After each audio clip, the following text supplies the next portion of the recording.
Oh, I've never been so hot in all my life. Oh, this heat. And we've been siding since morning. Oh, I'm so tired, my arm's ready to drop off.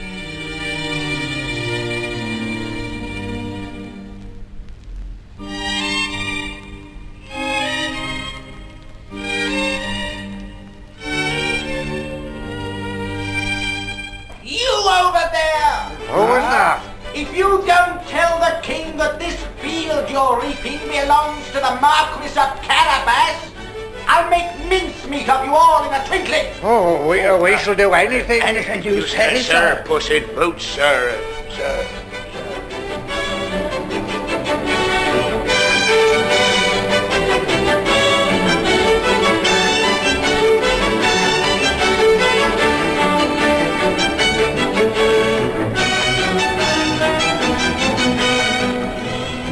You there!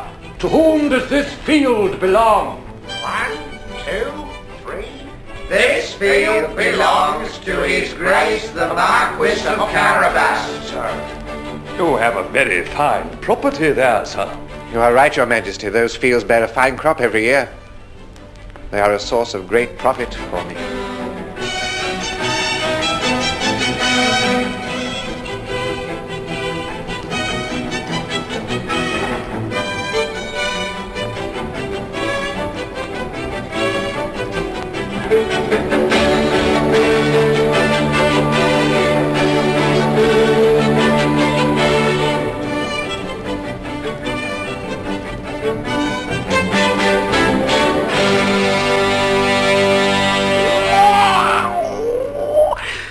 My paws are beginning to get sore.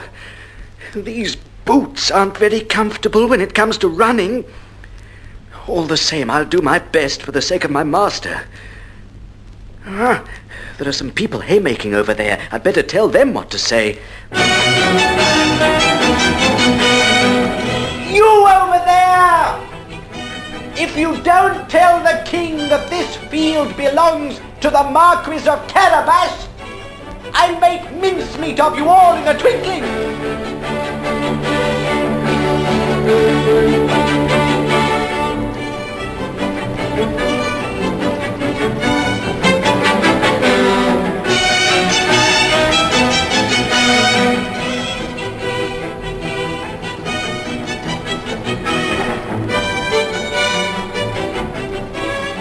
Sir, I had no idea that you had such a large estate.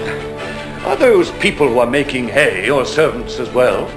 You'd better ask them yourself, Your Majesty. Stop, coachman! Whose estate are you working on, good people? This estate belongs to the Marquis of Carabas, sir. Sir, I am beginning to like you more and more. So am I.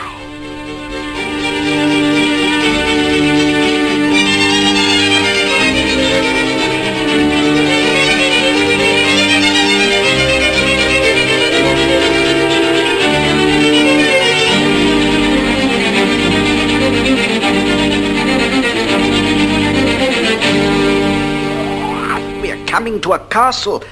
It belongs to the ogre whose estate we've just been going through. Now comes the most difficult part of my task. I hope the ogre doesn't eat me. I'm not very big. Come on, Puss in Boots. Take your courage in both paws. Twirl your whiskers and look as confident as you can to frighten the ogre.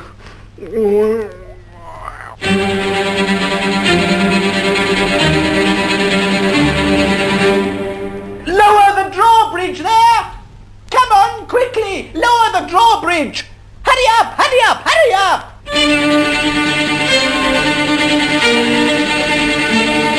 Who is making all that noise outside? I am! Who are you? I am Puss in Boots. I've come to pay your master a visit. And what is your business with His Highness the Ogre? I've come to prove to him that I'm as good a magician as he is.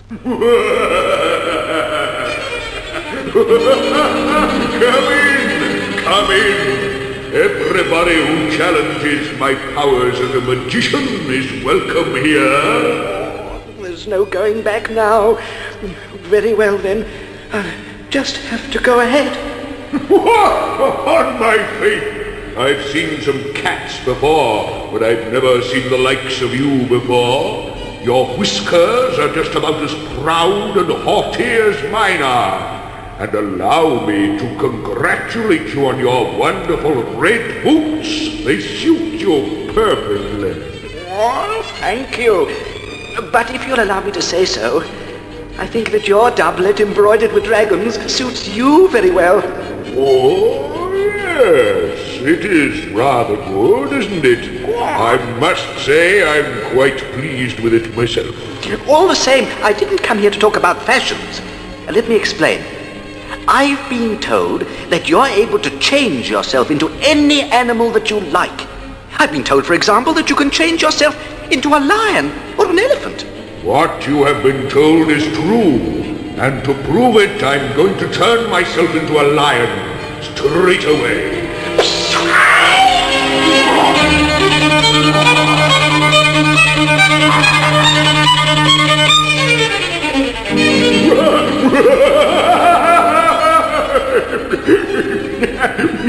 Really not too funny. Sir Puss in Boots, you have never been so frightened in your life, I'll wager. But now that I've turned back into my usual form again, come back off that roof. There's no need to be frightened anymore. That's not the sort of thing to do to your guests. And it wasn't easy for me to get off the roof wearing my boots. Nevertheless, I must confess that I'm not altogether convinced about the extent of your powers. What? You see, it's not very surprising that a wonderful, powerful ogre like you can turn himself into a wonderful, powerful lion. But I'm ready to bet my pair of boots, and they're the things I hold dearest in the world, that you can't change yourself into a mouse or a rat. I know perfectly well that that is impossible. Impossible? Just you watch this.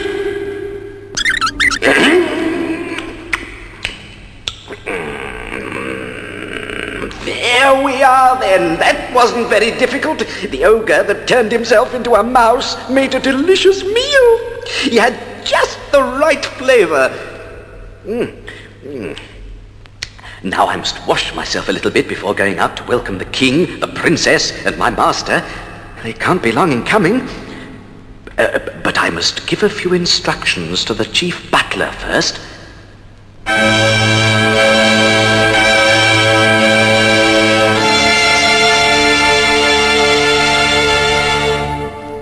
Where is his lordship? I thought he rang for me. The ogre is no longer alive. He was indiscreet enough to change himself into a mouse, so I ate him accidentally, you know. From now on, you must obey the orders of my master, the Marquis of Carabas. He will soon be here with the king and Princess Gracious. You must give orders that a splendid banquet be prepared for him.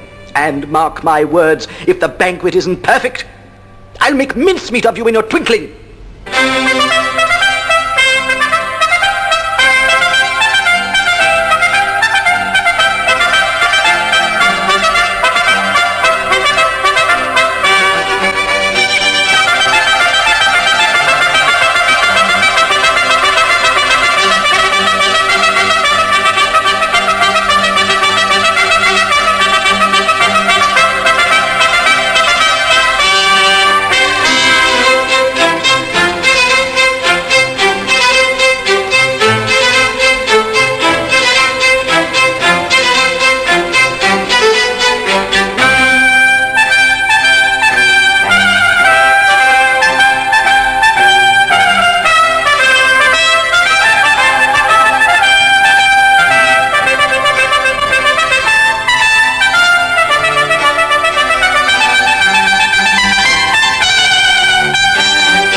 My dear Marquis, this is the most wonderful castle I've ever seen in my life. I'm not very sure that my own is very much bigger. There's only one thing that remains to make it perfect. That is that Princess Gracious should consent to become its mistress. Your Majesty, I love her with all my heart, and I have the honor of asking for her hand in marriage. Oh.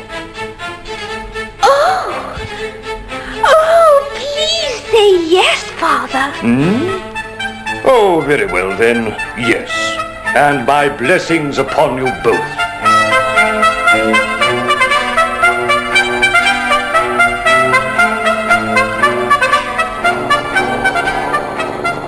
And that's the end of my story. Gracious became the wife of the Marquis of Carabas, and there was a splendid wedding ceremony.